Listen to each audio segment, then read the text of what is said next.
S, Mysuru ವಿಮಾನ ನಿಲ್ದಾಣಕ್ಕೆ ಟಿಪ್ಪು ಸುಲ್ತಾನ್ ಹೆಸರಿಡಬೇಕು ಅಂತ ಕಾಂಗ್ರೆಸ್ನ ಶಾಸಕರು ಒತ್ತಾಯ ಮಾಡಿದ್ದಾರೆ. ನಿನ್ನೆ ಗಮನಿಸ್ತಾ ಇದ್ವಿ, ಪ್ರಸಾದ್ ಅಬ್ಬಯ್ಯ ಅವರು ಆಗ್ರಹಿಸಿದ್ದಾರೆ. ಇವತ್ತು ರಂಗನಾಥ್ ಅವರು ಒತ್ತಾಯ ಮಾಡಿದ್ದಾರೆ. ಹೆಚ್ಚಿನ ಬಗ್ಗೆ ಡೀಟೇಲ್ಸ್ ಅನ್ನ ಕೊಡ್ತಾರೆ ನಮ್ಮ ಪ್ರತಿನಿಧಿ ಶರತ್. ನೇರ ಸಂಪರ್ಕದಲ್ಲಿ ಜಾಯ್ನ್ ಆಗಿದ್ದಾರೆ.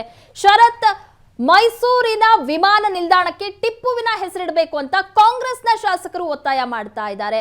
ಯಾವ ಕಾರಣಕ್ಕಾಗಿ ಒತ್ತಾಯ, ಜೊತೆಗೆ ಬಿಜೆಪಿ ಇದಕ್ಕೆ ವಿರೋಧ ವ್ಯಕ್ತಪಡಿಸ್ತಾ ಇರೋದು ಯಾಕೆ ಹಾಗಾದ್ರೆ ಅಂತ? ಪ್ರಗತಿ, ಮತ್ತೆ ಟಿಪ್ಪು ಹೆಸರಲ್ಲಿ ಬಿಜೆಪಿ ಮತ್ತೆ JDS ವಾಕ್ಸಮರಗಳು ಮುಂದುವರೆದಿದೆ. ಈ ಹಿಂದೆ ಟಿಪ್ಪು ಜಯಂತಿಗೋಸ್ಕರ ಕಾಂಗ್ರೆಸ್ ಮತ್ತೆ ಬಿಜೆಪಿ ಜಟಾಪಟಿಗಳು ನಡೆದಿದ್ವು. ಅಂತಿಮವಾಗಿ ಬಿಜೆಪಿ ಸರ್ಕಾರ ಬಂದಾಗ ಟಿಪ್ಪು ಜಯಂತಿಗೆ ಬ್ರೇಕ್ ಆಗಿತ್ತು. ಆದರೆ ಇದೀಗ ರಾಜ್ಯದಲ್ಲಿ ಕಾಂಗ್ರೆಸ್ ಆಡಳಿತ ನಡೆಸ್ತಾ ಇದೆ. ನಿನ್ನೆ ಹೊಸ ಪ್ರಸ್ತಾಪವನ್ನ ಕಾಂಗ್ರೆಸ್ ಶಾಸಕ ಪ್ರಸಾದ್ ಅಬ್ಬಯ್ಯನವರು ಸದನದಲ್ಲಿ ಮುಂದೆ ಇಡ್ತಾರೆ. ನಿನ್ನೆ ಒಟ್ಟಾರೆ 4 ರಾಜ್ಯದಲ್ಲಿರುವಂಥ 4 ವಿಮಾನ ನಿಲ್ದಾಣಕ್ಕೆ ಹೊಸ ಹೆಸರನ್ನ ಪ್ರಸ್ತಾಪವನ್ನು ಮಾಡಿತ್ತು. ಅದಕ್ಕೆ ಸರ್ವಾನುಮತದಿಂದ ಒಮ್ಮತ ಕೂಡ ವ್ಯಕ್ತವಾಯಿತು.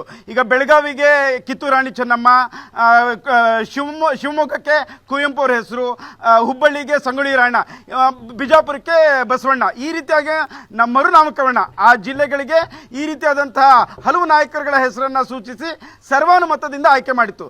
ತದನಂತರ ಕಾಂಗ್ರೆಸ್ನ ಶಾಸಕ ಪ್ರಸಾದ್ ಅಬ್ಬಯ್ಯನವರು ಹೊಸ ಪ್ರಸ್ತಾಪವನ್ನು ಮಾಡ್ತಾರೆ. ಮೈಸೂರು ವಿಮಾನ ನಿಲ್ದಾಣಕ್ಕೆ ಟಿಪ್ಪು ಸುಲ್ತಾನ್ ಅವರ ಹೆಸರಿಡಬೇಕು ಅಂತ. ಇದಕ್ಕೆ ಸಹಜವಾಗಿ ಬಿಜೆಪಿಯ ಎಲ್ಲ ಸದಸ್ಯರು ಕೂಡ ನಿನ್ನೆ ಸದನದಲ್ಲೇ ಆಕ್ಷೇಪವನ್ನು ವ್ಯಕ್ತಪಡಿಸಿದ್ರು. ಇವತ್ತು ಸಹ ಸದನದ ಒಳಗಡೆ ಪ್ರವೇಶ ಮಾಡೋಕ್ಕಿಂತ ಮುಂಚೆ ಮಾಧ್ಯಮದ ಎದುರು ಪ್ರಸಾದ್ ಅಬ್ಬಯ್ಯನವರು ಮಾತಾಡ್ತಾರೆ. ಮತ್ತೊಮ್ಮೆ ಸಮರ್ಥಿಸ್ಕೊಳ್ತಾರೆ, ಟಿಪ್ಪು ಒಬ್ಬ ರಾಷ್ಟ್ರಪ್ರೇಮಿ, ಅವರ ಹೆಸರು ಇಡುವಂಥದ್ದು ಮೈಸೂರಿನ ಭಾಗದಲ್ಲಿ ಸಾಕಷ್ಟು ಕೆಲಸವನ್ನು ಮಾಡಿದ್ದಾರೆ. ಸೊ ಹೀಗಾಗಿ ಅವರ ಹೆಸರು ವಿಮಾನ ನಿಲ್ದಾಣಕ್ಕೆ ಸೂಕ್ತ ಅನ್ನೋ ಅಭಿಪ್ರಾಯವನ್ನು ಮತ್ತೊಮ್ಮೆ ತಮ್ಮ ಹೇಳಿಕೆಯನ್ನು ಸಮರ್ಥಿಸ್ಕೊಳ್ತಾರೆ. ಇದಕ್ಕೆ ಸಾಕಷ್ಟು ಕಾಂಗ್ರೆಸ್ನ ಶಾಸಕರು ಎಲ್ಲರೂ ಕೂಡ ಸಮರ್ಥಿಸ್ಕೊಳ್ತಾರೆ, ಅವರ ಬೆಂಬಲಕ್ಕೂ ಕೂಡ ನಿಲ್ತಾರೆ. ಕುಣಿಗಲ್ ಶಾಸಕರಾದ ರಂಗನಾಥ್ ಅವರು ಕೂಡ ಅವರಿಗೆ ಧ್ವನಿಗೂಡಿಸಿದ್ರು.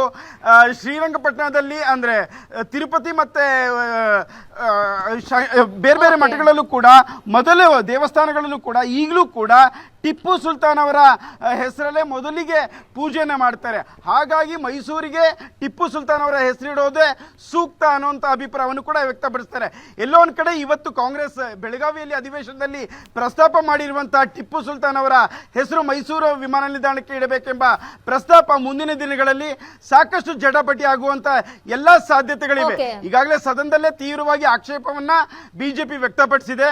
ಒಂದ್ ವೇಳೆ ಇದು ಮುಂದಿನ ದಿನಗಳಲ್ಲಿ ಮುಖ್ಯಮಂತ್ರಿಗಳು ಏನಾದರೂ ನಿರ್ಧಾರ ಮಾಡಿದ್ದೇ ಆದಲ್ಲಿ ಬಿಜೆಪಿ ಸಾಕಷ್ಟು ದೊಡ್ಡ ಪ್ರಮಾಣದಲ್ಲಿ ಹೋರಾಟಕ್ಕೆ ಇಳಿಯುವಂತ ಎಲ್ಲವೂ ಸಾಧ್ಯತೆ ಕೂಡ ಇರುವಂತದ್ದು. ಓಕೆ, ಥ್ಯಾಂಕ್ ಯು ಶರತ್, ನಿಮ್ಮೆಲ್ಲ ಮಾಹಿತಿ.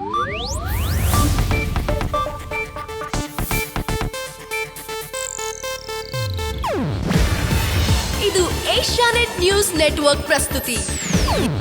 ನೀವು ನೋಡ್ತಿದ್ದೀರಾ ಏಷ್ಯಾನೆಟ್ ಸುವರ್ಣ ನ್ಯೂಸ್.